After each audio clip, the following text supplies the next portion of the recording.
Live কোর্সগুলো তো একটা নির্দিষ্ট শিডিউলের মধ্যে হয়, যার কারণে অনেকেই মানে ইচ্ছা করলেও লাইভ কোর্সে অংশগ্রহণ করতে পারে না। এই জন্য তারা চায় যে একটা রেকর্ডেড কোর্স যদি আমি কিনি তাহলে আমার অবসর সময়টাতে আমি প্র্যাকটিস করে করে কিছুটা এগিয়ে যেতে পারবো। কিন্তু যেটা দেখা যায় এটা হলো যে প্রথমে কেনার পর 2-1 দিন হয়তো খুব জোর দিয়ে প্র্যাকটিস করে, পরবর্তীতে ওইটা আর কন্টিনিউ করা হয় না। মানে প্রশ্ন যেটা এটা হলো যে কিভাবে প্র্যাকটিস করলে আসলে রেকর্ডেড কোর্স থেকে সে বেনিফিট নিতে পারবে। আচ্ছা, এখানে আমি দুইটা পয়েন্টে বলি। একটা হচ্ছে রেকর্ডেড কোর্স কিন্তু দুই ধরনের থাকে। একটা হচ্ছে কি তাদের থেকে কোর্স কিনলে বা যারা রেকর্ডেড কোর্সটা করায় তাদের থেকে কোর্সটা কিনলে তারা একটা ফাইলে বা যেভাবেই হোক ভিডিওগুলো শুধু দিয়ে দেয়, শেষ, আর কোনো কাজ নাই এখানে। আচ্ছা, আরেকটা কোর্স থাকে রেকর্ডেড, যেটা হচ্ছে তারা শুধু ফাইল দিয়ে দেয় না, তারা ফাইলও দেয় এবং সাথে একটা ডিউরেশনের মধ্যে তাদেরকে সাপোর্ট দেয়। যেমন হচ্ছে ফাইলগুলো আজকে দিয়ে দিলাম, এটা মূলত সাজানো আছে 3 মাসের জন্য। এই 3 মাস কোনো একটা প্রবলেম ফেস করলে ভিডিও দেখার সময় সরাসরি লাইভ সাপোর্ট নিতে পারবে। এইটা একটা।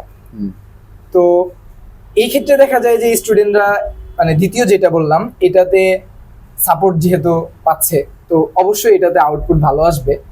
আর আরেকটা বিষয় যেটা, এটা হচ্ছে যে ওই যে প্রথমে একদিনেই অনেকগুলা ভিডিও দেখে ফেলে পরদিন থেকে আর নাই, সে কোর্স কন্টিনিউ করছে না।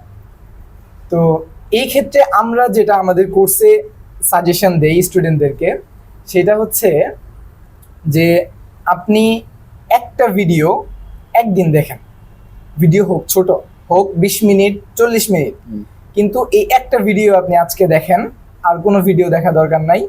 এই একটা ভিডিও প্র্যাকটিস করেন। যদি আপনার আজকে এই প্র্যাকটিস না শেষ হয়, আপনি আরো একদিন নেন, ঠিক আছে? 2 দিন ভিডিও দেখে দেখে প্র্যাকটিস করেন।